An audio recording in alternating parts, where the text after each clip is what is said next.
Tout juste 10h33, vous êtes bien à l'écoute de Choc FM en direct comme tous les vendredis dans votre émission Vendredi Causerie.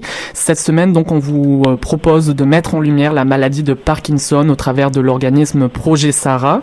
Justement, Julie Arbour, vice-présidente, est avec nous en direct. Bonjour Julie. Bonjour. Merci beaucoup d'être avec nous en direct ce matin. Alors tout d'abord, est-ce que vous pouvez nous présenter cet organisme qui est Projet Sahara? Oui. En fait, d'abord, merci de nous recevoir à votre émission.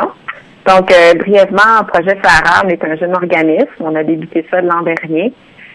Donc, c'est mon ami Abhilash, qui est aussi fondateur. Sa mère, en fait, souffre de la maladie depuis qu'elle a l'âge de 30 ans. Donc, quand j'ai rencontré mon ami, il m'expliquait que lui, toute sa vie, il avait voulu dédier une partie de lui, de son temps, à la lutte contre la maladie de Parkinson. L'objectif premier de Projet Sahara, c'est d'amasser des fonds. C'est aussi de sensibiliser la population à la maladie. Il faut savoir aussi que Parkinson, c'est la seconde maladie du cerveau la plus fréquente après celle d'Alzheimer. Donc, Sahara, on veut faire plus pour la recherche. On veut pouvoir, ultimement, de notre vivant, pouvoir assister à la découverte d'un remède. Sahara a aussi une signification. En hindi, Sahara veut dire soutien, aide. Ça veut aussi dire refuge, ancre, subsistance.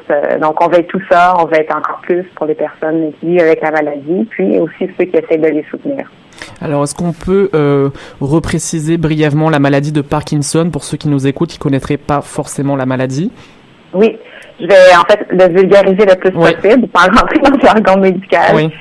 Donc, c'est une maladie qui est dégénérative, donc qui dégénère, du système nerveux central qui affecte principalement le système moteur, le mouvement en soi qui est contrôlé par la dopamine, qui est une substance chimique qui sert à transmettre des signaux entre les cellules du cerveau.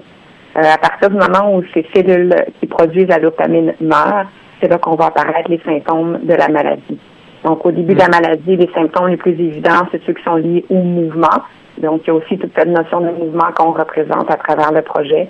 Ensuite, la maladie, lorsqu'elle évolue, on va voir tremblement, rigidité, lenteur des mouvements, difficulté à marcher, troubles comportementaux, éventuellement démence, dépression, problèmes sensoriels, problèmes de sommeil, émotionnels. Faut savoir qu'il y a déjà plus de 5 millions de personnes dans le monde qui vivent avec cette maladie-là. Puis à partir de l'âge de 60 ans, généralement, ça peut toucher environ une personne sur 100.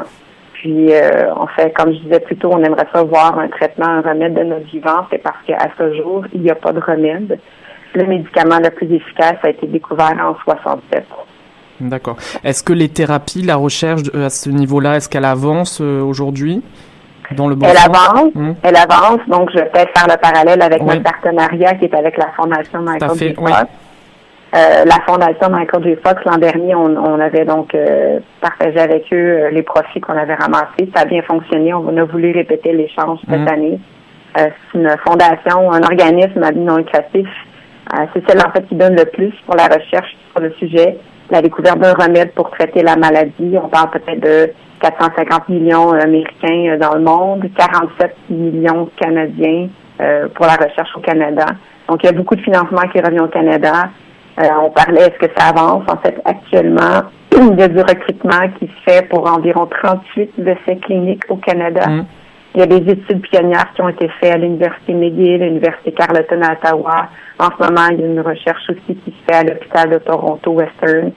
C'est sûr que il y a une grosse passion, un engouement qui se fait autour de ce qu'on appelle la protéine alpha-synucléine. Encore une fois, je ne rentrerai pas dans le jargon médical, mais donc ce qu'on veut, c'est être capable de trouver un biomarqueur potentiel de la maladie qui va permettre que les médecins diagnostiquent la maladie plus tôt chez les patients, mais aussi que les chercheurs testent plus rapidement de nouveaux traitements.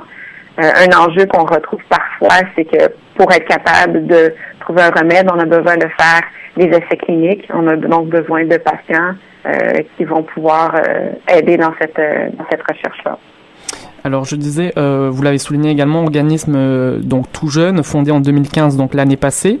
Quelles sont vos perspectives pour l'avenir? Est-ce que on va parler dans un instant de l'événement que vous allez organiser demain, mais quelles sont vos perspectives sur le long terme? Alors on est jeune, on en profite, on a de l'énergie. Le but, justement, c'est de faire notre événement qui s'appelle Art en mouvement, un happening annuel. Donc ça serait notre plus gros événement annuel où le rôle principal, c'est de ramasser des fonds pour la recherche. Alors, c'est ça notre focus. Éventuellement, on aimerait ça pouvoir organiser d'autres types de levées de fonds, donc des activités en parallèle. On veut aussi contribuer à médiatiser et faire connaître la maladie. Oui. Est-ce que justement, vous trouvez qu'elle n'est pas assez relayée dans les médias? Je pense que c'est proportionnel peut-être au nombre de personnes qui en souffrent. Je veux dire, je vais pas me comparer au bal de la jonquille qui existe depuis plus de 20 ans non plus, mais peut-être pas assez à mon échelle en tout cas. C'est sûr que j'ai jamais été sensibilisée de la même façon avant que mon ami Abou me présente le projet. Mais il y a déjà des intervenants présents aussi, là, comme je pense entre autres à Parkinson Québec, Parkinson Canada. Il y a aussi le centre Cummings, qui est un centre qui donne toutes sortes d'activités pour les gens qui sont plus de 50 ans, je crois. Ils seront présents d'ailleurs à notre événement demain. Il y a aussi Parkinson en mouvement, qui est un autre organisme qui donne des cours de danse et de chant pour les gens qui sont atteints de la maladie de Parkinson. Donc, pas assez. C'est sûr qu'on en veut toujours plus, on veut toujours être plus présent, on veut que ça grossisse, on veut que les gens en entendent parler.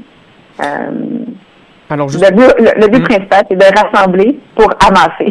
Oui. Alors justement, qu'est-ce qui a fait que vous avez embarqué dans le projet tout de suite? En fait, donc mon ami est venu me voir en février, m'a demandé un conseil, je lui en ai donné 100. Okay.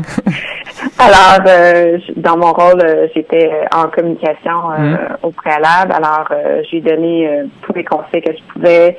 Alors, c'est sûr que si on visait sur du long terme, j'ai suggéré, on va faire ça plus gros, on va faire ça plus grand, on va s'entourer d'une équipe, on va mettre un visuel sur notre projet. On va aller chercher plus de commanditaires, plus de collaborateurs, des chercheurs, des porte-paroles. Donc, c'est quand même une vision sur du long terme. C'est notre deuxième année.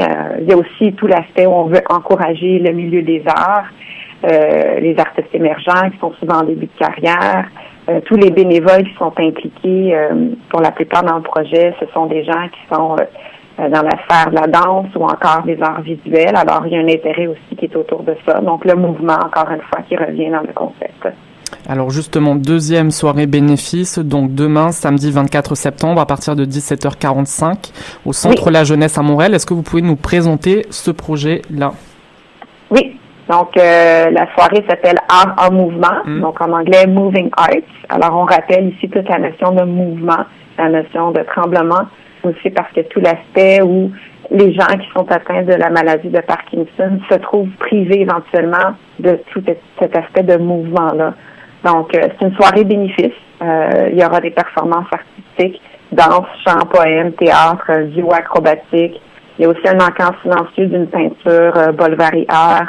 Il y a des invités spéciaux, donc je pense entre autres à Stéphanie Novick qui viendra nous présenter quelque chose sur le centre Cummings, et aussi on a Dr. Yuan Singh qui va venir de San Diego pour nous parler de son expérience auprès des gens avec qui elle intervient. L'objectif, c'est de ramasser des fonds. On a un objectif modeste cette année qui est de 4 000 $ et éventuellement, ça sera 1 million. Ouais. Est-ce que vous savez déjà si vous vous rapprochez de cette somme-là? Parce que j'imagine que les billets sont achetés en pré-vente également. Donc, on a commencé la pré-vente des billets en début d'été. Et là, on a fait beaucoup de rappels. Alors là, les gens se rendent compte, c'est cette semaine, donc faut que j'achète mon billet, parce qu'il y a aussi l'incitatif où on l'achète à l'avance, ça me coûte moins cher. Les billets à la porte, un petit peu plus cher. On s'y approche, puis en fait, on va pouvoir le savoir demain. Mais pour nous, en fait, c'est un départ, c'est un début. Donc, au-delà de l'objectif financier, il y a aussi l'objectif de rendre ce projet-là qui va pouvoir perdurer sur plusieurs années. Donc, peut-être rappeler pour ceux qui nous écoutent, date, horaire, comment acheter les billets pour cette soirée de demain? Oui. Donc, samedi, demain, on a dit que ça ouvrait à 5h45. On commence avec une prestation live de peinture et de danse par une artiste peintre qui est Gabrielle Bolvari-Bergeron. Il y aura, donc, j'ai mentionné des shows, des invités, des gens qui viennent de Montréal, Boston, Toronto, San Diego. C'est à 7 minutes de marche du métro Jean Talon, donc on a fait ça simple. Oui. On peut acheter des billets via le site web en ce moment, donc Project Sahara, avec SAHAARA.com. C'est via PayPal. Ou encore, donc en ce moment, les billets sont 30 $, à la porte, c'est 40 $. Par contre, on a décidé que pour les étudiants de l'UQAM qui présentaient leur carte étudiante, que le prix à la porte demain, ce serait de 30 $. Bon, ben une bonne nouvelle alors pour ceux qui nous écoutent. Oui, on espère. Et j'invite aussi, on avait travaillé une vidéo promotionnelle qui explique un petit peu aussi c'est quoi le projet Sahara. C'est une vidéo de moins de 4 minutes. C'est disponible sur YouTube. On a une chaîne vidéo aussi qui montre un petit peu ce qui a été fait l'an dernier. Alors, il y a une page Facebook, il y a un compte Twitter, il y a le site web. Alors, il y a tout ça. Alors, si demain, on ne peut pas se rendre à votre événement, comment on peut s'impliquer bénévolement ou vous apporter un soutien financier? Oui. Alors, il y a plusieurs façons de s'impliquer. On peut nous contacter par courriel, par Facebook, comme je le site web. Jusqu'à fini que le site web est traduit en français, mais on va le mettre en ligne après l'événement. On commence à manquer de temps. Les gens peuvent aussi bien partager leurs expériences avec nous. Donc, s'ils ont des gens qui connaissent dans leur entourage, qui vivent avec la maladie, on est toujours intéressés donc de pouvoir connecter avec ces gens-là. Avoir des témoignages. Exactement. Les gens peuvent nous aider lors de nos événements. L'aide bénévole n'est jamais de refus. Il y a aussi la possibilité de donner via notre page Team Fox, qui est via le site Michael J. Fox. Alors, les gens peuvent faire un don. Ça peut être un don aussi minime que votre portefeuille vous le permet. Alors, qu'est-ce qu'on peut vous souhaiter pour l'avenir? Du succès. Oui. Oui, du succès et évidemment un remède de notre vivant pour la maladie de Parkinson. Bon, ben on espère que ça va aller dans ce sens-là. En tout cas, je pense qu'on n'a pas fini d'entendre parler de vous avec vos événements comme ça, reliés à l'art. C'est très intéressant. Non. Merci beaucoup, en tout cas, Julie Herbourg, d'avoir été avec nous ce matin. Ça fait plaisir. Merci de nous avoir accueillis. Merci. Bonne fin de journée et bonne chance pour demain. Merci beaucoup. Merci. Au revoir. Au revoir.